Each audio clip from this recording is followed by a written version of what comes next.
新年快乐อาจารย์สอนภาษาจีนเอาของขวัญปีใหม่ลาวให้เบิ่งว่ามันจะเป็นจัง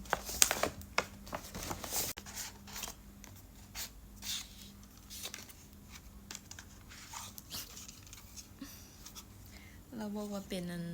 สุดเรียนภาษาจีนคำศัพท์เป็นภาษาจีนเบิ่งใส่จังได๋เดี๋ยวเฮาสิมา欢迎使用 YCT 词汇卡片机，请输入卡片。มีอันนี้มาให้พร้อมชิบตัวนี้แอบแกะเบิ่งนิดนึง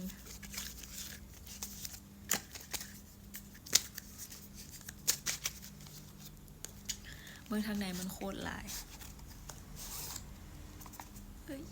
อย่าบ่เบิด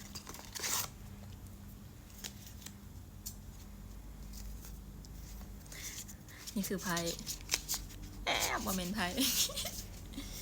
ตัวนี้เราจะเป็นคำศัพท์ภาษาจีนเราบอกว่าถ้าว่าเฮาอยากรู้คำใดแล้วให้เอาตัวนี้เข้าไปในนี้เดี๋ยวเฮาสิลองเอาเข้าไปคำใดเนาะชึบปานสากไผ่เจ้าเสือเดี๋ยวเฮาสิเอาตัวนี้เข้าจักเกอร์เดี๋ยววางอันนี้กันแป๊บนึงเดี๋ยวนี้วางไว้ก่อน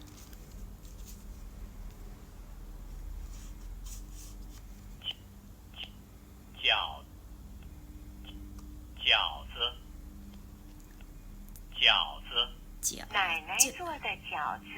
真好吃 It's good ตัวนี้จะมีวอลให้เฮาเล่น饺子奶奶做的饺子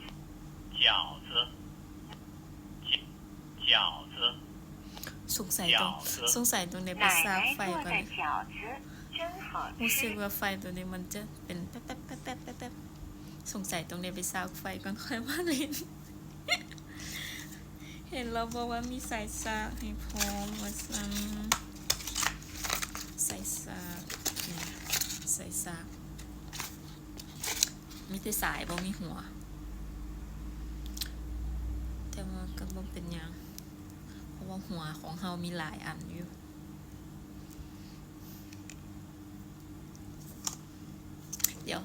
เดี๋ยวสิมาลองเปลี่ยนตัวใหม่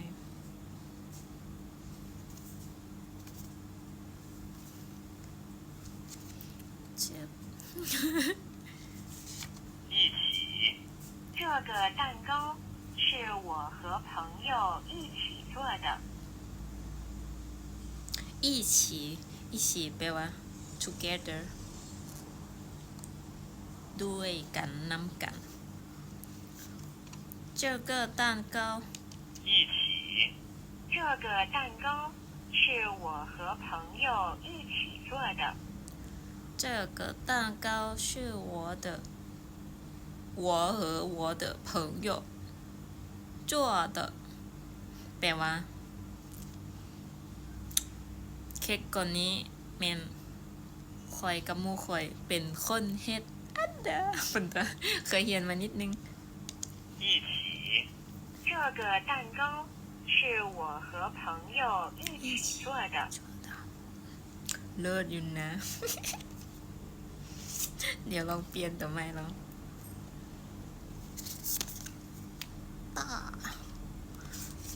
大爸爸的手很大爸爸的手很大เดี๋ยวฟังอีกครั้ง大爸爸的手很大爸爸的手很大สิแปลว่า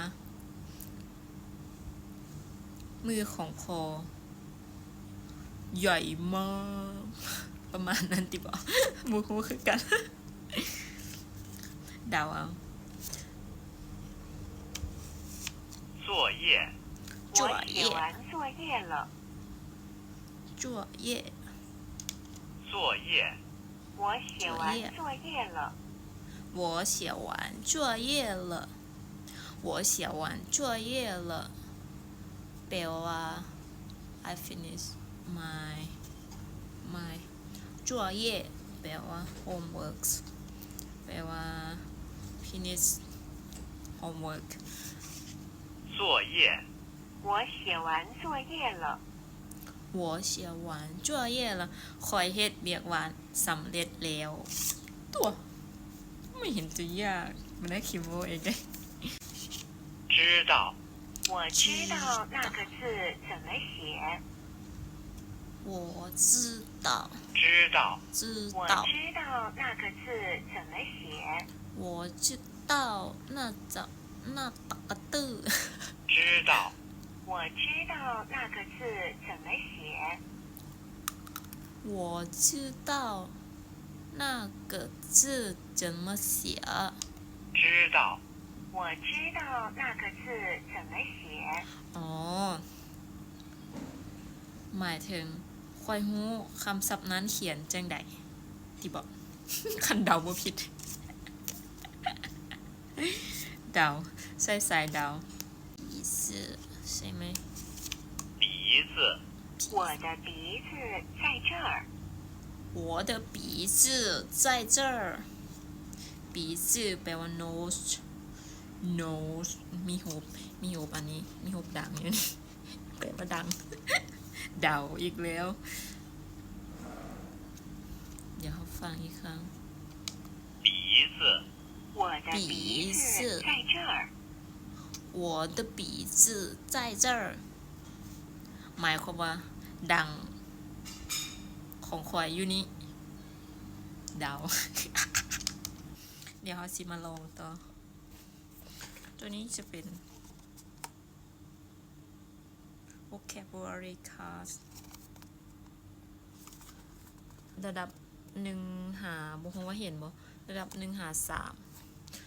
ส่วนกองนี้จะเป็นระดับ4คันเรียนบท2กองนี้รับรองได้คำศัพท์ใหม่แล้วก็เว้าได้เลยแหละตามเบิ่งนี่เพราะว่ากองนึงมีมากหลาย298 297 298ดิด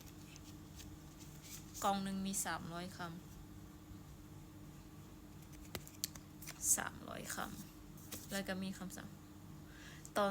อนที่แรกคิดว่ามีแต่ด้านเดียวแต่ว่ามี2ด้านด้านหน้าด้านหลังก็มีคือกันจั่วข้างหลังจั่วเย่มินไผอยากเรียนมินไผที่ว่าอยากเรียนนํกัน สามารถคอมเมนต์มาได้สิพามาเรียนบ่เฮาก็เรียนบ่ได้คือกันเดี๋ยวสิมาเรียนไปนํกันมื้อละคำ2คำ3คำก็ว่ากันไปเดี๋ยวสิมาลองมึงก่อนนี่ก่อนว่ามันมีจักคำ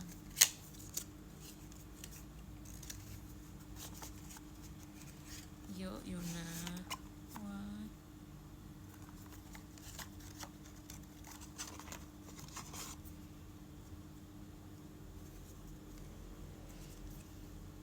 กองละ300คำเห็นบ่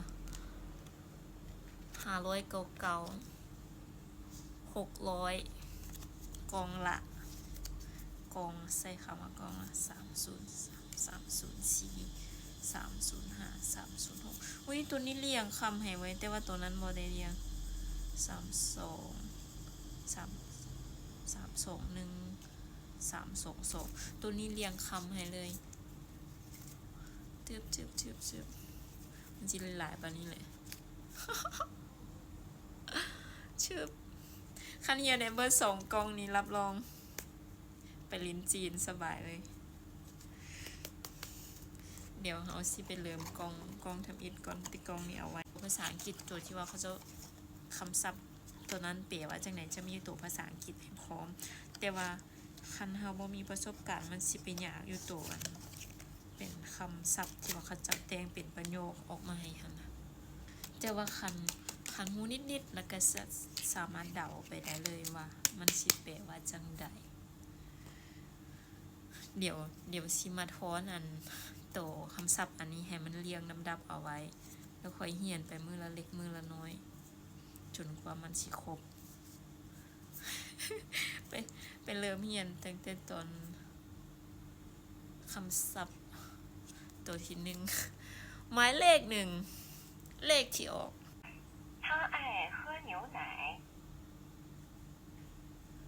ถ้าอ้ายเฮิรอยู่นายแปลว่าลาวมักดื่มนมจะมีคำศัพท์ที่2อยู่ทางหลังเดี๋ยวเราปีนมาคำศัพท์ที่2แปลคำศัพท์我有8个苹果ข่อยมีแอปเปิ้ล8 หน่วย8 ลูกสำเร็จไปอันที่1แต่มันบ่เรียงคำให้อ่ะตรงนี้ไปเรียงคำให้น่าจะเป็นน้ำเฮาแกะแล้วเมื่อกี้นะเฮาอันจับเอาไว้บ่ดีแล้วมันก็เลยแบบบ่เรียงคำศัพท์ให้เดี๋ยวเฮาไปเรียงคำศัพท์ใหม่แล้วเฮาสิมาเฮ็ดอีกชั้นนึงมีไผอยากเรียนนำกันบอกเด้อสิเอามาลงแต่ว่าคันบ่มีไผอยากเรียนก็สิเอาไปเรียนผู้เดียว แล้วก็ได้ผู้เดียวเว้าได้ผู้เดียวอีก那个人在叫你那个人在叫你ผู้นั้นกำลังฮ้องเจ้าอยู่เดี๋ยวตัวนี้เจ้าจัง叫你好我叫李明你好我叫李宁叫你好我叫李明我叫李宁สบายดีค่อยชื่อ李宁เป็นจังได๋เดี๋ยวสิไปสร้างอันนี้ก่อนแล้วสิเอาเรียงคำศัพท์แล้วสิเอามาเรียนอีกเทื่อนึงมีใครอยากเรียนนำคอมเมนต์มาในนะจ๊ะ ในของลินไม่ละไปละบ๊ายบาย see you 再见